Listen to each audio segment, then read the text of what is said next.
Actually बात ऐसी है कि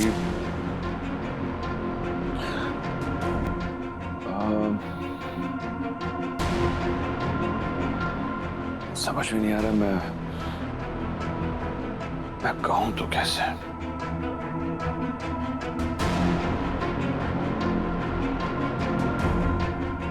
कहो तुम्हें जो कहना है, मुझसे नहीं कहोगे तो किससे कहोगे?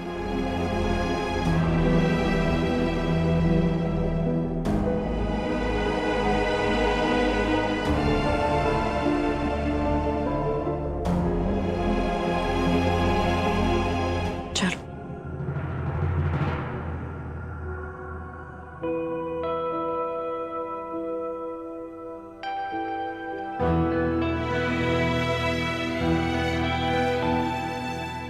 अब कहो जो कहना है।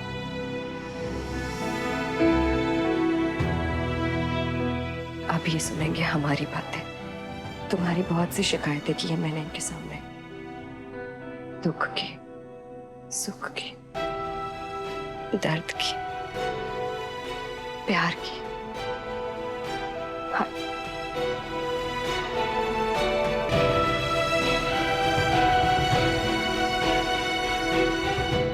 कुलदीप, मैं तुम्हारी बीवी हूँ। 12 साल हो चुके हैं मेरी शादी को। आइस हो चुकी है, पीचीस हो चुकी है, बच्चे सो चुके हैं। अब तुम्हें जो कहना है वो तुम कह सकते हो।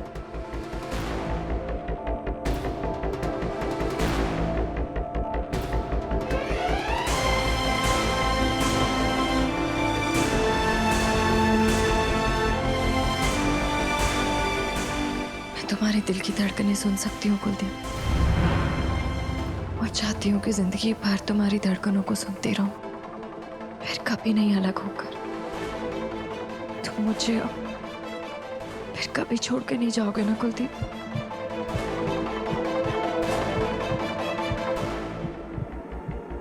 तुम्हारी धड़कनों ने जवाब दे दिया। मतलब जवाब हाँ है।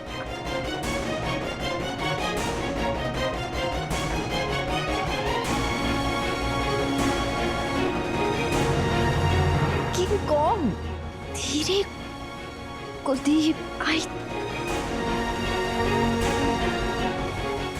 कुलदीप, क्या हुआ है? कुलदीप, क्या हुआ है?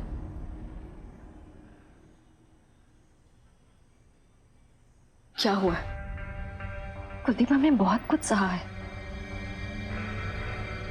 एक साथ भी और एक दूसरे के बिना भी। हमारा रिश्ता टूटा, उसकी वजह तुम्हारी खामोशी थी। कुलदीप, अब और खामोशी नहीं। नहीं कुलदीप,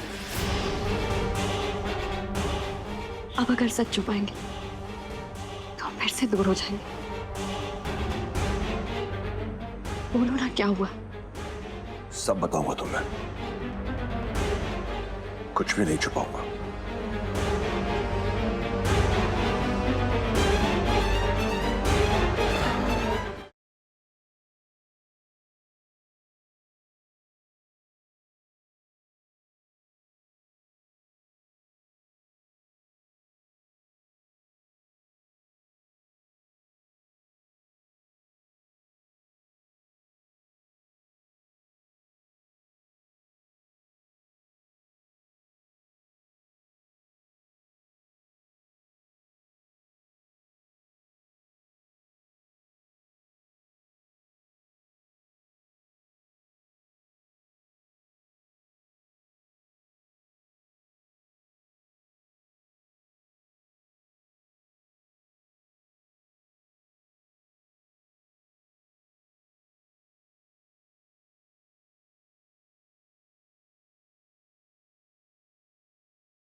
तुम आओगे वापस, जल्दी आओगे मेरे पास। और कहाँ जाओगे? एक ही रास्ता है तुम्हारे पास, एक ही मंजिल, जिसका नाम सैम है।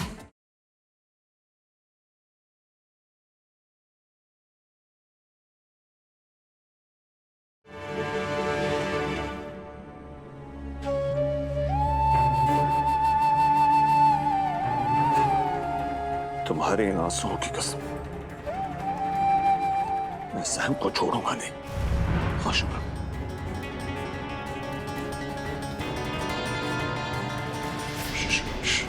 शुभ्रा,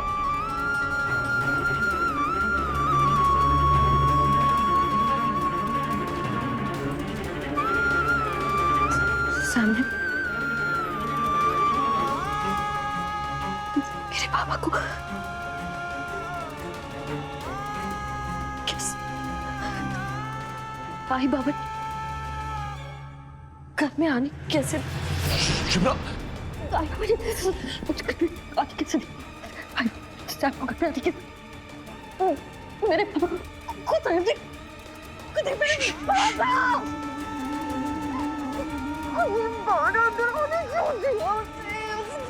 क्यों दिया? शुभ्रा, शुभ्रा, शुभ्रा, बात सुन मेरी। मुझे नहीं पता उसे घर में कैसे आने दिया, पर वो घर गई थी शुभ्रा, वरना वो फोटोग्राफ उसके पास कैसे आती? तुम सैम को जानती हो ना, किसी की जान लेना उसके लिए मुश्किल नहीं है। हम पुलिस के पास जाएंगे लेकिन किसी सबूत के साथ। अरे क्या फायदा कंप्लेंट करने का? We need evidence. उसके लिए हमें एक डॉक्टर की ओपिनियन चाहिए। Please understand.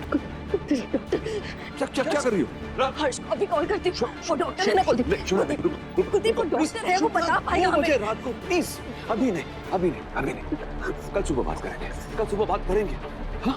कल सुबह हम अपने फैमिली डॉक्टर और हर्ष दोनों को बुला लेंगे। करेंगे, तुम जैसा कहोगी वैसा ही करेंगे। ओके? कुलदीप, सामने मेरी जिंदगी से मेरे पापा को हटा दिया। वो इतने में नहीं मानेगी, कुछ तो मेरे मुझसे छीनेगी, वो तो मेरे से छीनेगी कुलदीप। शुभ्रा, ऐसा कुछ नहीं होगा, मैं होने नहीं दूंगा। कुछ नहीं होगा शुभ्रा। पिछली बार मैंने गलती की थी, मैं तुम्हारे साथ नहीं था। अब मैं तुम्हारे साथ हूं। डटकर सैम का सामना करेंगे हम करेंगे। कुलदीप, बाबा।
तुम्हारे इंतजार में पूरी रात जगकर गुजार दी मैंने।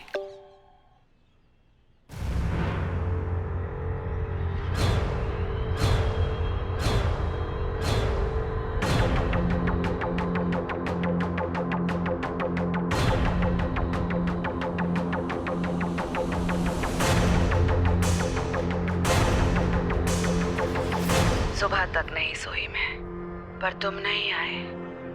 This is not fair baby. अब जल्दी मेरे पास आ जाओ। तुम नहीं आए तो कहीं तुम्हारी याद में कोई और दीवानगी की हद ना पार कर दूं मैं।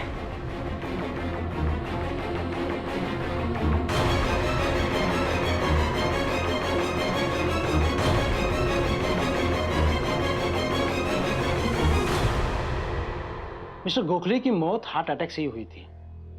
मैंने उनकी बॉडी चेक की थी, सारे सिम्टम्स हार्ट अटैक के ही थे। 6 साल पहले भी उन्हें एक स्ट्रोक आया था।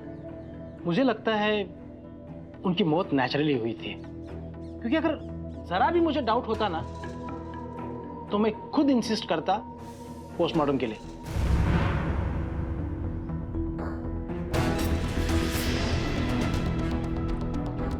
अब क्या किसी तरह से पता चल सकता है डॉक्टर के बाबा की डेथ कैसे हुई थी?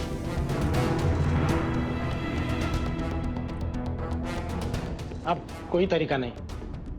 नहीं, कोई तो तरीका होगा ना डॉक्टर। सुनो तो सही एक बार।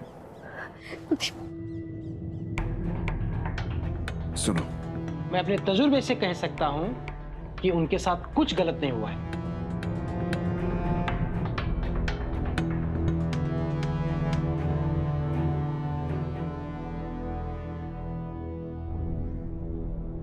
देखिए, आप अगर कुछ ऐसी बात जानते हैं जो आप लोग मुझे नहीं बताना चाहते हैं तो मुझे लगता है आपको पुलिस के पास जाना चाहिए।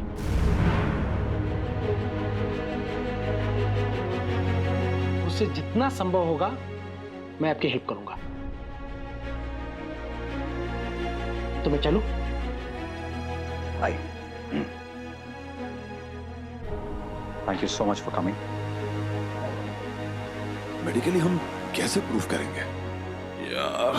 आई just don't get it. Kuldeep, हमें पुलिस स्टेशन चलना चाहिए। Let's go. यार अभी कोई ऑप्शन है ही नहीं हमारे पास। रुको, this is not the right time. पर क्यों? पुलिस स्टेशन नहीं जाएंगे तो सच का पता कैसे चलेगा?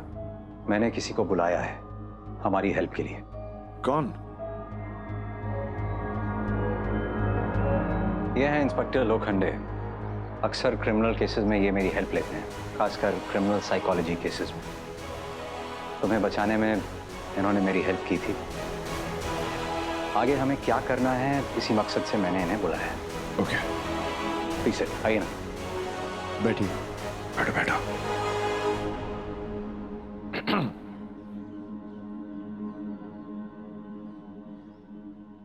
तो सैम के साथ मैंने जो भी सेशंस किए वो सब मैंने इंस्पेक्टर लोखंडे के साथ शेयर किए हैं। ही नोज सैम कैसी पर्सनालिटी है, और सैम से तुम दोनों के रिश्ते के बारे में भी इन्हें पता है, तो इनसे कुछ भी छुपाने की जरूरत नहीं है। मिसेस चड्डा, आपके फादर की डेट के बारे में सुनकर बुरा लगा। आपको पुलिस से जो भी मदद चाहिए इसमें मैं आपकी हेल्प करूंगा। प्लीज। आप तुरंत एफआईआर दर्ज करा सकते हैं,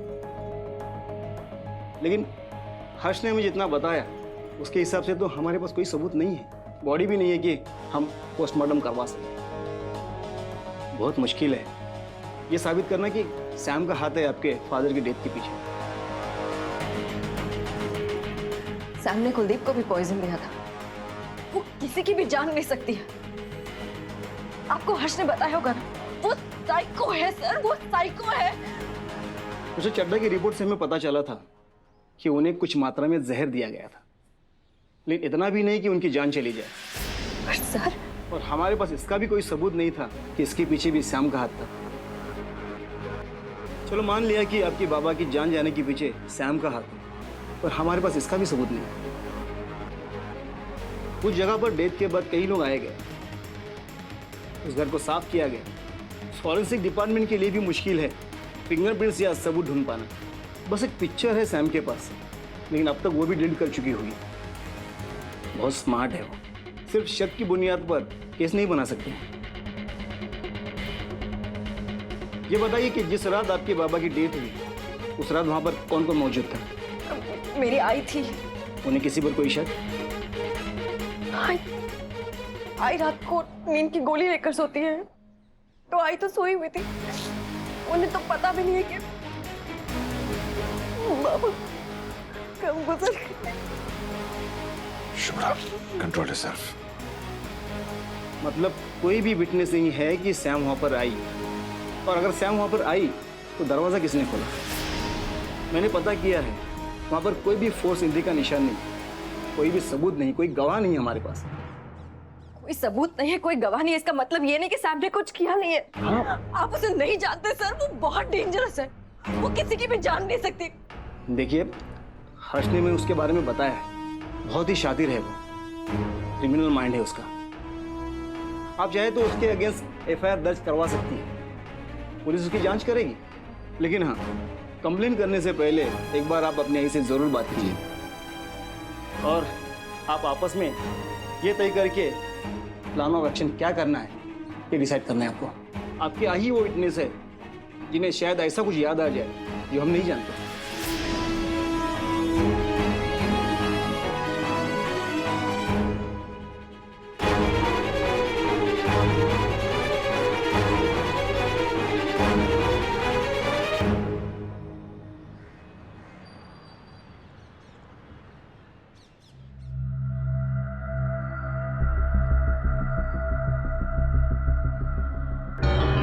शुभ्रा, क्या हुआ?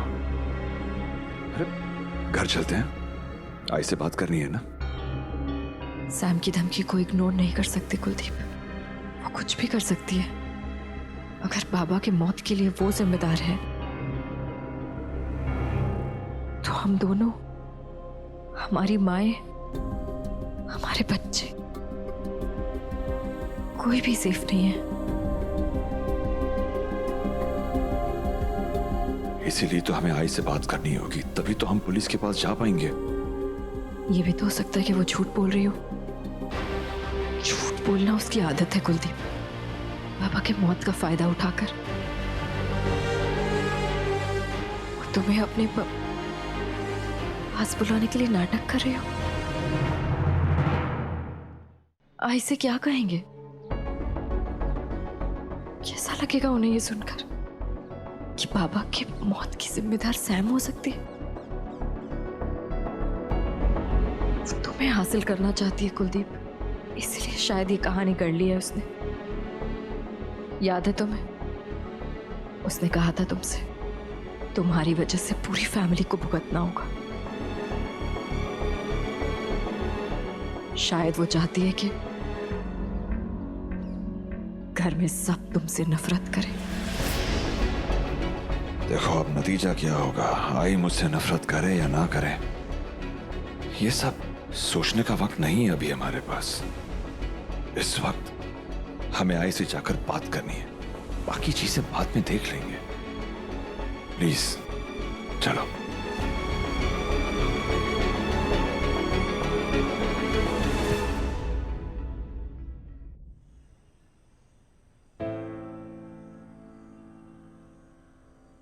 देखा है, बीजी ने सब तेरी पसंद का बनाया। अच्छा आजी, आज मैं आपके साथ बैठ के खाऊंगी।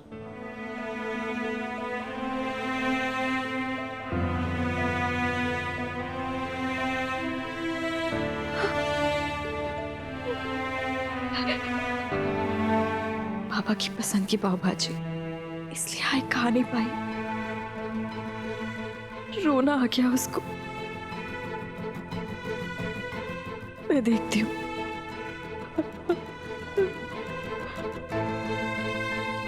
आई, कुछ और बना दो। तू नहीं खाएगी ना, तो हम में से कोई भी नहीं खाएगा। बच्चों के लिए कुछ खा लो बहन जी।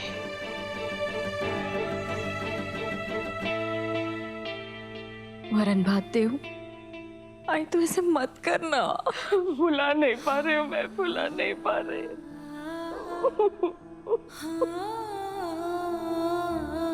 कितना खुश थे वो। दूसरे दिन जन्मदिन था उनका, तुम सब घर आने वाले थे, लेकिन अचानक के मुझे छोड़ के चले गए। आई, मुझे एक बार जगह देते ना तो मैं कुछ ना कुछ करके उनको बचा लेती।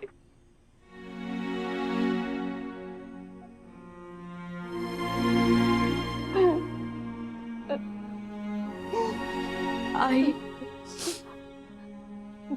सांगने बाबा कैसे थे? हम दोनों ने साथ साथ शॉपिंग की और बहुत खुश थे वो। पता है, पहली बार अपने जन्मदिन के लिए इतनी सारी शॉपिंग की थी उन्होंने। इतने खुश थे ना कि मैं क्या बताऊं।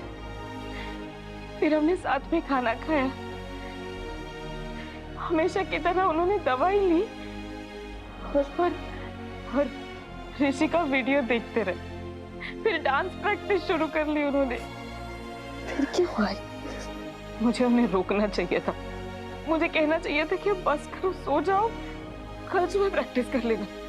मैं तो जानती थी ना कि उन्हें हार्ट की प्रॉब्लम है। सब मेरी वजह से हुआ है, सब मेरी वजह से हुआ है।